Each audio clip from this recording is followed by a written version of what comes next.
say I never unzipped those blue Levi's inside my head, but that's far from the truth. Don't know what's come over me. It seems like yesterday when I said we'll be friends forever. Constellations of stars, mules on city walls. I don't see nobody but you. You're my vice, you're my muse, you're a 19th floor view. I don't see nobody but you. Boy, you got me hooked onto something. Halo semuanya, Assalamualaikum warahmatullahi wabarakatuh. Aku Regita. Aku Dia. Aku Seva. Aku Nadia. Jadi tujuan kita membuat video ini adalah Untuk menyelesaikan tugas akhir mata pelajaran biologi. Betul. Nah, jadi di sini kita akan mewawancara dengan Bapak siapa? Pak Dedi. Oke, dengan Pak Dedi, langsung aja ke pertanyaannya. Untuk pertanyaan pertama, Bapak, apa sih penyebab terjadinya patah tulang? Terjadinya patah tulang bisa diakibatkan oleh beberapa faktor. Yang jelas patah tulang adalah rusaknya jaringan fungsi tulang yang diakibatkan oleh ruda paksa. Bisa diakibatkan karena benturan, karena pukulan, karena jatuh dan sebagainya. Terima kasih. Ini langsung ke pertanyaan kedua. Penyebab terjadinya patah tulang itu apa aja? Apa penyebab? Pencegahannya. Oh, untuk pencegahannya ada beberapa cara. Dilihat dari faktor patah tulangnya. Ada patah tulang terbuka, ada patah tulang tertutup. Nah, masing-masing cara pertolongannya ada sedikit perbedaan. Ini kalau bisa sih dipraktekkan ya cara pertolongannya. Tapi kalau misalkan dijelaskan, satu mungkin kalau yang patah tulang yang mengalami perdarahan, itu yang pertama sekali untuk yang awam nih, untuk yang awam dulu, satu tinggikan posisi yang sakit, kasih bantalan, tapi jangan coba-coba untuk menggerakkan yang sakit. Yang kedua, perdarahannya dihentikan dulu, yaitu dengan cara tadi diangkat kakinya atau tangannya lebih tinggi dari badannya, biar perdarahan tidak langsung keluar atau perdarahannya tidak banyak keluar. Yang kedua, tutup luka. Tutup luka setelah dibersihkan perdarahan tadi, tutup luka tapi tidak ditekan, pakai bantalan supaya darahnya tidak mengalir. Dilanjutkan dengan kompres es.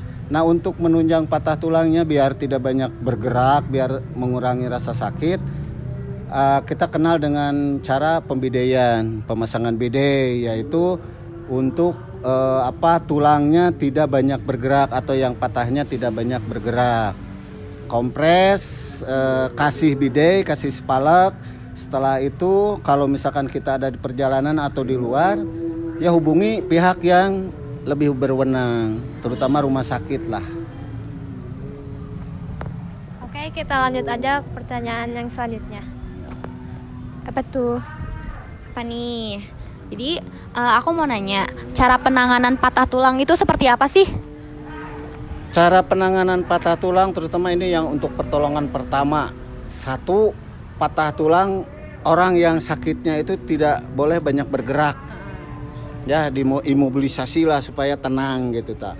Yang kedua, si penolongnya juga harus tenang, jangan sampai panik. Jadi nggak boleh panik dua-duanya ya? Iya, nggak boleh panik dua-duanya. Ini ada dua kemungkinan. Satu, pasien mau ditolong. Yang kedua, pasien tidak mau ditolong. Oh, kalau pasien yang nggak mau ditolong tuh kira-kira kayak gimana sih? Artinya begini, artinya yang kena musibah atau yang kena patah itu tidak percaya terhadap kita mampu atau tidak untuk memberikan pertolongan tersebut. Jadi hanya meminta pertolongan seputar itu saja, seputar minta tolong teriak-teriak tapi dikasih tolong tidak mau begitu secara langsung. Udah. Gitu. Oke, untuk pertanyaan selanjutnya, kira-kira berapa lama sih proses penyembuhan patah tulang itu? Patah tulang proses penyembuhannya bermacam-macam. Ada yang 1 tahun, ada yang kurang dari 1 tahun, tergantung patah tulangnya. Patah tulang misalnya ada dua nih, ada dua jenis patah tulang yang tertutup patah tulang yang terbuka. Patah tulang tertutup artinya tulangnya patah tapi tidak menonjol keluar. Tidak keluar dari kulit, ya tidak merusak kulit. Kalau patah tulang terbuka, itu tulangnya langsung berhubungan langsung dengan udara, langsung ke atas, peletok begitulah. Ya, udah merasakan? Udah merasakan? Sama. Alhamdulillah enggak. Janganlah. Ya, begitu itu untuk berapa lamanya itu tergantung lukanya, patahnya. Tergantung korbannya juga seperti apa ya lukanya. Jadi Iya, kalau betul. misalkan tertutup penanganannya lebih cepat gak sih? Lebih cepat tertutup. Ada kemungkinan yang kalau misalkan langsung dibawa ke ini biasanya orang awam suka langsung dibawa ke ahli patah tulang. Itu sebetulnya kurang efektif. Tapi kepercayaan dirinya juga ya yang patah juga mau dibawa ke patah tulang atau ke rumah sakit begitu. Jadi intinya tuh lebih ke gimana orangnya ya, mau Iya. Betul, Ya. penanganannya betul begitu. Tapi kalau misalkan sudah masuk ke rumah sakit sudah otomatis perawatan cara pertolongannya mungkin lebih yang dikatakan operasi harus dioperasi harus di itu. Tapi kalau yang ke alternatif mungkin hanya diluruskan saja di gips udah begitu. Oh, seperti itu. Oke, cukup baik. Dilurusin itu tuh udah lurus nyambung lagi tulangnya atau Kalau ke alternatif jarang yang mulus sekali. Ya, jarang yang tulang yang patahnya itu mulus kembali. Nah, mungkin hampir sama kalau ke rumah sakit juga hampir sama, tidak akan mulus rata sedemikian rupa. Seperti belahan kaca lah. Seperti belahan kaca kalau sudah retak itu pasti ada bekasnya. Ada bekasnya, ada ininya saja sama. Oke, untuk pertanyaan selanjutnya, apa saja alat proses penyembuhan patah tulang? Untuk alat penyembuh patah tulang hanya kalau di rumah sakit yang dinamakan gips ya atau pen, itu penunjang patah tulang yang paling efektif untuk mengurangi pergerakan, selain obat rasa nyeri yang diberikan oleh dokter atau rumah sakit. Ya begitu. Oke, ada lagi? Ada pertanyaan lagi? Ada yang mau ditanyakan? Misalkan lebih ampuh pakai pen apa pakai gift? Sebetulnya pen sama gips sama sih. Sama Gi. Cuma kalau misalkan di latihan-latihan seperti PMR ya itu selalu pakai bidet atau spalak itu sama sih namanya gips. Cuma kan ada yang langsung dipakai semen putih itu juga sama gips. Iya. Sama gips yang begitu. Ini yang setahu saya begitu. Saya kan orang awam. apa sih Pak resiko kalau telat penanganan dalam patah tulang itu? Satu mungkin penyembuhannya juga lambat. Itu. Yang kedua yang namanya kalau sudah penanganan begitu berarti harus rutin diperiksa.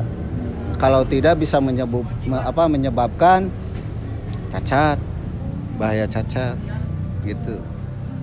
Kayak buruk lagi gitu bisa. Iya, lebih parah lagi, bisa-bisa kalau tidak dikontrol atau bisa jadi diamputasi. Begitu. Berarti patah tulang tuh kalau emang kita nggak nyembuhinnya secara langsung, atau misalkan kita udah tahu nih kita patah tulang, langsung bawa ke rumah sakit itu pasti bisa aja ini nggak sih? Iya. Lebih pembengkakan bisa nggak? Bisa jadi. Orang kadang tidak tahu apakah itu patah tulang atau tidak ya. Yang pertamanya, kenapa sih orang bisa dikatakan patah tulang? Bahwa itu sudah patah. Tahu nggak ciri-cirinya? Enggak. Nih, oke. Kita kalian nanya juga ya, buat edukasi buat kalian. Ya, ciri-ciri patah tulang, orang yang merasakan patah tulang. Satu, kalau digerakkan sudah merasa sakit. Kalau dilamakan, dibiarkan, itu akan terjadi pembengkakan. Warnanya akan berubah warna, jadi warna Biru. kebiru-biruan gitu ya. Biru ungu-ungu gitu ya? Ungu, keunguan itu. Apalagi kalau dibiarkan terus itu luka yang itu akan membusuk, akan lama. Ya, akan lama sembuhnya. Jadi kita juga harus tahu ciri-ciri patah tulang itu yang bagaimana. Ya begitu. Oke, karena pertanyaan kita cuma segitu, jadi terima kasih ya Bapak untuk wawancaranya hari ini. Sama mudah-mudahan jawabannya betul dan puas. Amin. Kalau tidak puas, tanyakan saja di ini aja di nomor di bawah ini. nomor di bawah ini. Ya. Boleh. Nanti kalian bisa konsul. Rumah sakit. Ya, lebih tepatnya kalian harus ke rumah sakit ya. Oke, sekian aja dari kita. Terima kasih sudah menonton dari awal sampai akhir. Semoga bisa bermanfaat buat kalian semua. Oke, wassalamualaikum warahmatullahi wabarakatuh. Dadah. Waalaikumsalam warahmatullahi